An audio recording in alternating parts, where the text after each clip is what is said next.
Hello. क्या आपने हाल ही में कोई प्रॉपर्टी या शेयर बेचे हैं? अगर जवाब हाँ है, तो ये समझना बहुत ज़रूरी हो जाता है कि इससे होने वाले मुनाफे यानी कि कैपिटल गेन्स पर इनकम टैक्स रिटर्न कैसे फाइल किया जाता है। आइए इस पूरी प्रोसेस को एकदम सिंपल बनाते हैं। अगर आपने हाल में कोई भी संपत्ति बेची है तो ये चर्चा खास आपके लिए है, क्योंकि इस बिक्री के बाद एक बहुत ही ज़रूरी फाइनेंशियल कदम उठाना होता है। और हाँ, ये एक ऐसा स्टेप है जिसे इग्नोर करना काफ़ी भारी पड़ सकता है। तो चलिए इस प्रक्रिया को स्टेप बाय स्टेप समझते हैं। तो ठीक है, शुरू करते हैं एकदम बेसिक सवाल से। आखिर ये कैपिटल गेन्स है क्या? इसे बहुत ही सरल भाषा में समझते हैं।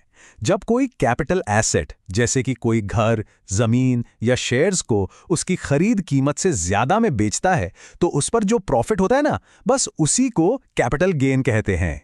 अब मजे की बात यह है कि सारे कैपिटल गेन एक जैसे नहीं होते। ये इस बात पर डिपेंड करता है कि वो संपत्ति कितने समय तक अपने पास रखी गई थी। जैसे अगर कोई घर 24 महीने से कम में बेच दिया तो उस पर हुआ मुनाफा शॉर्ट टर्म कहलाता है, और अगर 24 महीने के बाद बेचा तो वो लॉन्ग टर्म हो जाता है। और हाँ, सबसे जरूरी बात, दोनों पर टैक्स का हिसाब किताब भी एकदम अलग होता है। तो अगला सवाल ये उठता है कि ये सब किसके लिए है? क्या हर किसी को कैपिटल गेन्स के लिए रिटर्न फाइल करने की ज़रूरत है? चलिए देखते हैं। अगर इनमें से कुछ भी बेचा गया है, चाहे वो कोई घर हो, कुछ शेयर्स हों या फिर विरासत में मिली कोई प्रॉपर्टी, तो अपने कैपिटल गेन्स की रिपोर्ट इनकम टैक्स डिपार्टमेंट को करनी ही होगी। ये कोई ऑप्शन नहीं, ये अनिवार्य है। अक्सर लोगों को लगता है, अरे ये तो बस एक फॉर्म ही तो भरना है, लेकिन सच कहूं तो ये सिर्फ एक फॉर्मेलिटी से कहीं ज़्यादा बढ़कर है। आइए समझते हैं क्यों। तो देखिए, सबसे पहले तो आप कानून के दायरे में रहते हैं और उन भारी भरकम पेनाल्टीज से बच जाते हैं।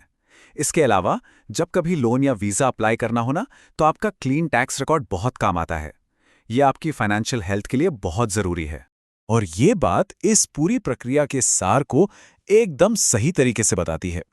नियमों को मानना सिर्फ एक ज़रूरत नहीं, बल्कि ये आपके अपने फाइनेंशियल सुकून के लिए है। अच्छा, अब आते हैं उस पार्ट पर जो कई लोगों को थोड़ा डरावना लगता है, डॉक्यूमेंट्स।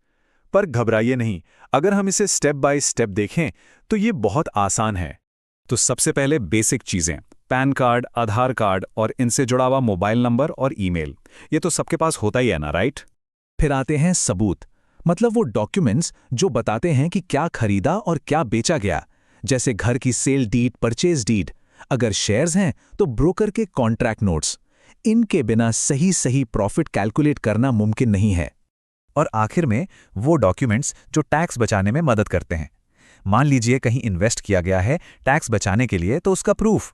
साथ में बैंक स्टेटमेंट्स और फॉर्म 26AS, ये सब क्रॉस चेक करने के काम आते हैं। चलिए अब कुछ बहुत ही ज़रूरी रूल्स की बात करते हैं। इन्हें तो आप गांठ बांध लीजिए क्योंकि ये बहुत ज़रूरी हैं। सोचिए, आपने सारा हिसाब किताब किया, सारे डिडक्शंस लगाए और पता चला कि आपका टैक्स बन रहा है 0, 0। तो क्या अब रिटर्न फाइल करने की जरूरत नहीं? नहीं, यहीं पर सबसे ज्यादा लोग गलती करते हैं। अगर आपको कैपिटल गेन हुआ है तो टैक्स 0 होने पर भी रिटर्न फाइल करना मैंडेटरी है, मतलब जरूरी है, करना ही पड़ेगा। और कुछ छोटी छोटी मगर मोटी बातें। शॉर्ट टर्म और लॉन्ग टर्म गेन पर टैक्स रेट्स अलग होते हैं। लॉन्ग टर्म गेन्स पर आपको इंडेक्सेशन का एक शानदार फायदा मिलता है जो आपके टैक्स को कम कर सकता है। और हाँ, रिपोर्टिंग में गड़बड़ मतलब सीधी पेनल्टी, तो ध्यान से। तो आखिर में बस ये एक सवाल, क्या आपकी फाइनेंशियल स्टोरी सही सही बताई जा रही है? क्योंकि ITR फाइल करना सिर्फ एक ड्यूटी नहीं है, ये आपकी फाइनेंशियल जिम्मेदारी का सबूत है।